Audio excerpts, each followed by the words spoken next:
there we go. Just showing about what size group we have. Yeah.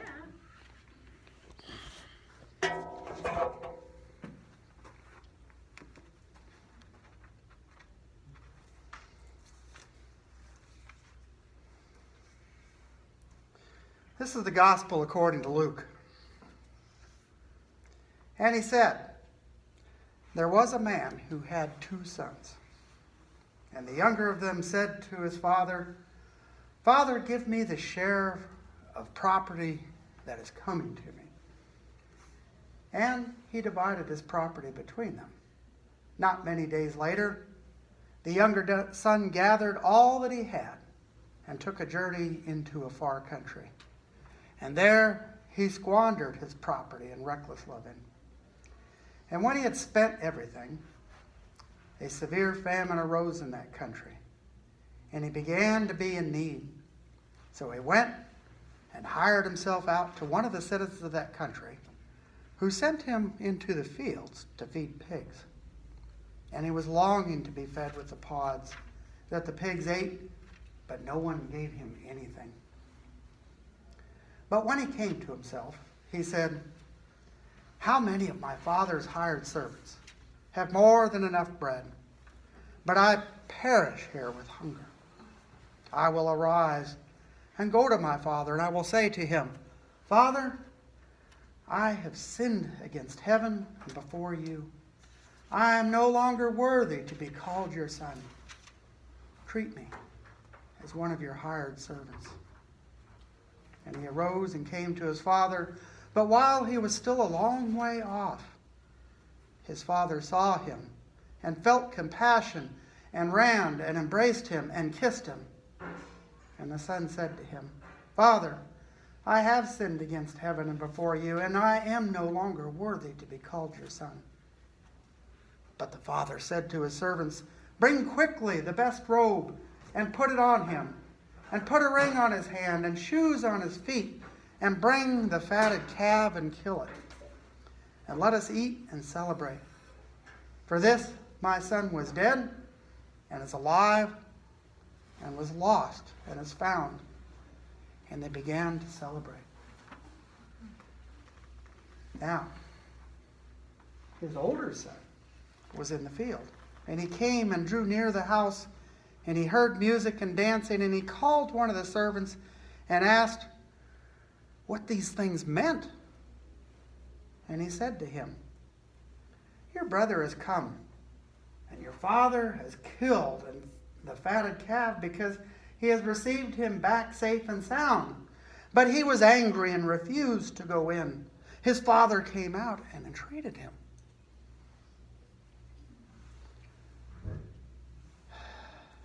But he answered his father, Look, these many years I have served you, and I never disobeyed your command. Yet you never gave me a young goat that I might celebrate with my friends. But when this son of yours comes, who has devoured your property with prostitutes, you kill the fatted calf for him. And he said to him, Son, you are always with me, and all that is mine is yours. It was fitting to celebrate and be glad, for this your brother was dead and is alive. He was lost and is found. This is the gospel of our Lord. This is called the parable of the prodigal son. It is, by definition, the longest of the parables that we have in our gospel.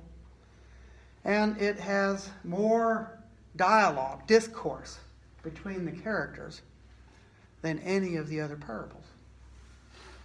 Luke, in preparing this message for us today, certainly places a lot of emphasis on the story. And yet, this paragraph title, something that's been added later over the years, the parable of the prodigal son, is what we know it by. So talking about the prodigal, the younger son, I'm sure that there's many of us in this group that could probably identify with them. Could it not?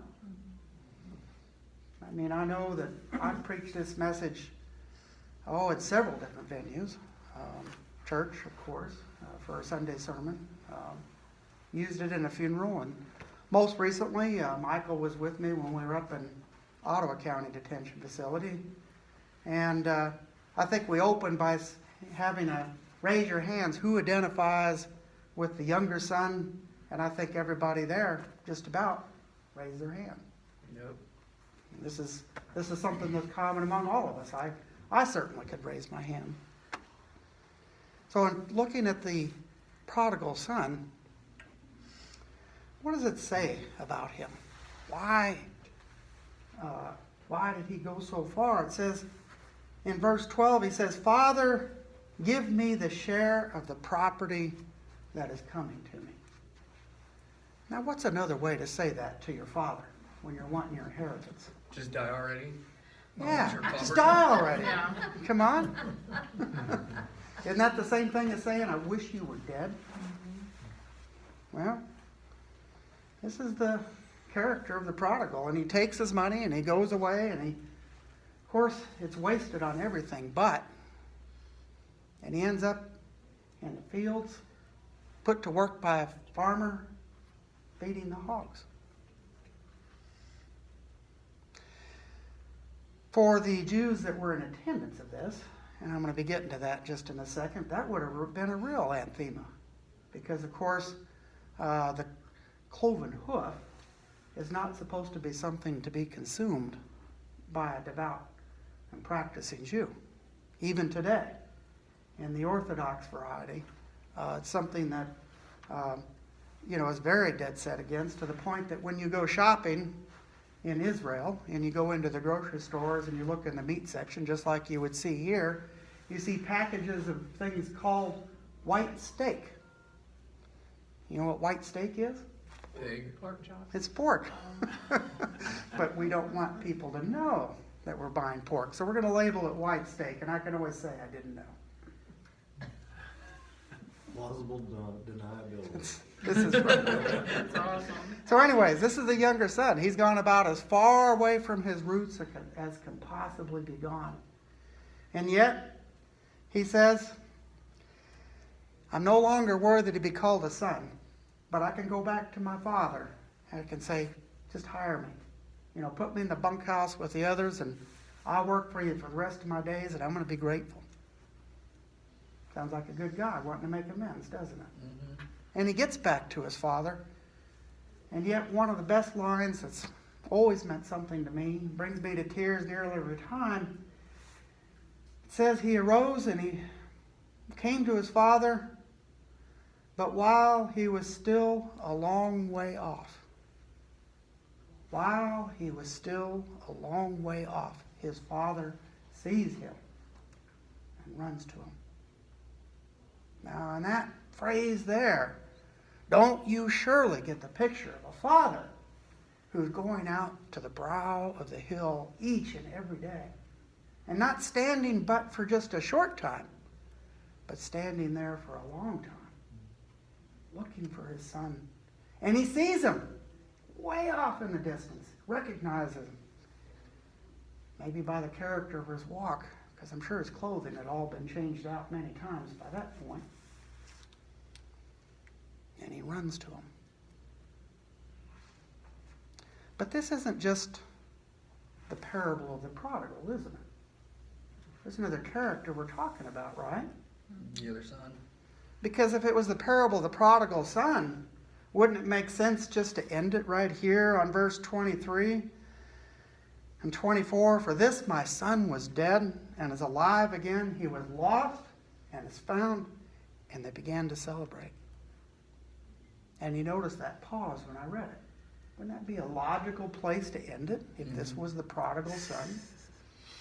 But there's another son, isn't there?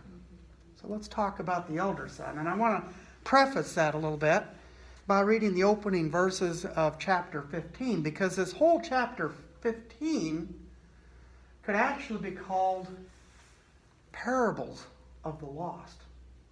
And in many translations of here, this chapter heading, instead of the parable of the prodigal son, they title it the parable of the lost son. And so we have three parables back to back here. We have the parable of the lost sheep. We have the parable of the lost coin. And then we have the parable of the lost son. But in the first two, it's a little bit different. We're talking about the one that searches diligently. First, the shepherd that leaves the 99 and then goes out to find the one that's lost. And then the woman that loses her coin, and she carefully sweeps the house and diligently looks for it until she finds it. And then she calls all of her neighbors in to celebrate, throwing a party, I'm sure, that was far more than the value of that lost coin. But let's hear these opening words here. It says, now the tax collectors and sinners were all drawing near to Jesus. And the Pharisees and the scribes, they grumbled. They murmured among themselves, and they were saying, this man receives sinners and eats with them. So he told them this parable. So, do you get the essence here? He's listening to the grumbling. He's listening to the murmuring by the teachers and the scribes. So he told them this parable. So who are these three parables for? Were they for the prodigal? No. So let's talk about the character of the eldest son for a second. It says here, now the older son was in the field, and he came near, and he heard the music and dancing. And the servants tell him what's going on, and he won't go in. He stays out there. So the father. Here's the father again, the same father that was looking for his younger brother from afar, sees him and runs to him. Who is it that comes out to talk to the elder brother? The father. The father. The same father, right? Okay? So the father goes out and he says, son, your brother has come. I'm sorry. He comes out and he entreats him to come in, but now let's hear the words of the elder brother, where the younger brother said, I wish you were dead. Give me my inheritance. The elder brother says, look, these many years I've served you. He doesn't even address his father by the term father. He just opens up with a speech. Look, I've never disobeyed you. I've served you these many years, and you never gave me anything so that I might even party with my friends. So he's wanting the same thing the younger brother's wanting, right? He wants somebody to give it to him, just like the younger brother. No difference there. But there's another name that we use to describe people like the younger brother, isn't there?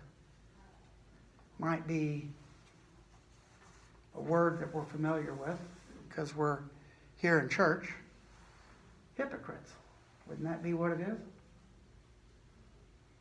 Yeah. So here's this hypocrite, one that wants the same thing as the younger brother, and yet he's expected to be treated differently. He doesn't want to go in. He doesn't want to forgive. He doesn't want to accept even his younger brother, because he says, look, but when this son of yours comes in, he's not even calling him my brother now. This son of yours, how many times has a parent said that to the other parent? Look what your son did. Not mine. So you get the picture here. He no longer, in his mind, accepts him as a brother. Yet, in fact, they are, aren't they? Yep. And isn't that true of a great many of the Pharisees and scribes among us? Don't we often look outside the walls of this church and look at the people that have been lost and are now found, They're walking in the way that they know that they need to walk, and yet we say for one reason or another, well, that sin was too great. I can't abide with that. That one's so lost, he can't be found. We have to protect ourselves. We got to be careful. But what about justice? Is it right that that one has not been punished enough for what he did? Took all his money, spent it among prostitutes. I mean, how would the older son know that? Plus he tagged along. How does he know where the money went? But can't we assume a lot about somebody without really knowing them? But there's another character in this story, isn't there? That character is the father. In fact, one of my favorite books, Henry Nouwen's The Parable of the Prodigal, A Homecoming. Something I've read for the better part of 25 years off and on. And I lost my hard copy, so I'll read it on Kindle now in preparation for this. And in his book, he says, wouldn't a better title of this particular parable have been The Parable of the Compassionate Father? Because isn't it the father whose actions are consistent both to the youngest and to the elder son? Doesn't he love those who are outside these walls to the same degree that he loves us in here? And doesn't he have meaning and purpose for that one just in the same way that he would have for us? And above all, isn't his love sure for all of us? He calls all of us his children, my brothers, my sisters.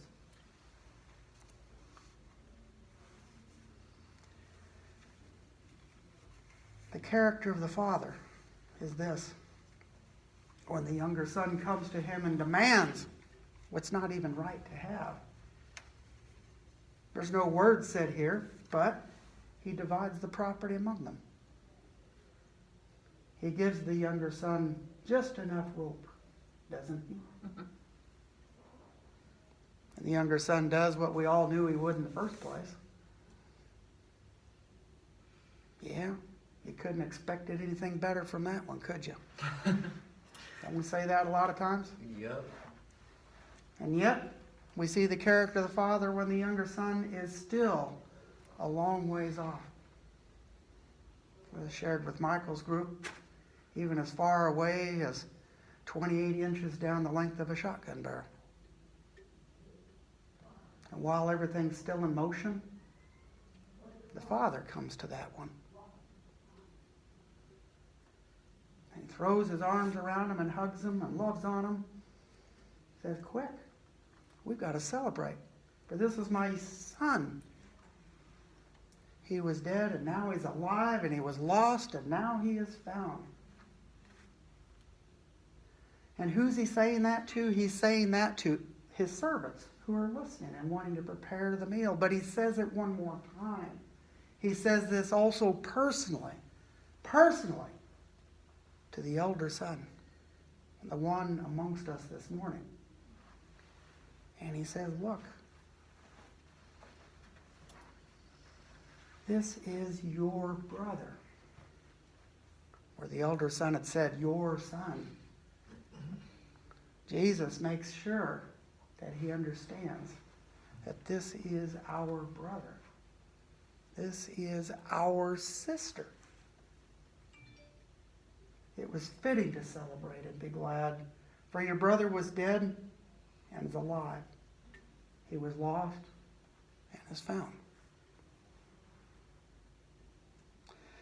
Now there are a great many younger brothers and elder brothers amongst us. And when I say amongst us, I'm talking about within us. Because we've all been younger brothers and we've all been elder brothers. And we have to remember that this message that we're hearing today, this parable, it really was meant for the elder brothers among us, that we might remember the younger brothers and know that once dead, they're now alive. Once lost, they are found. And through it all, before, during, and after, they're leaving, they're coming home, and they're being amongst us. Their title, the one that we are to call them by, is my brother, my sister. As I am the Father's child, so are you. Amen. Amen.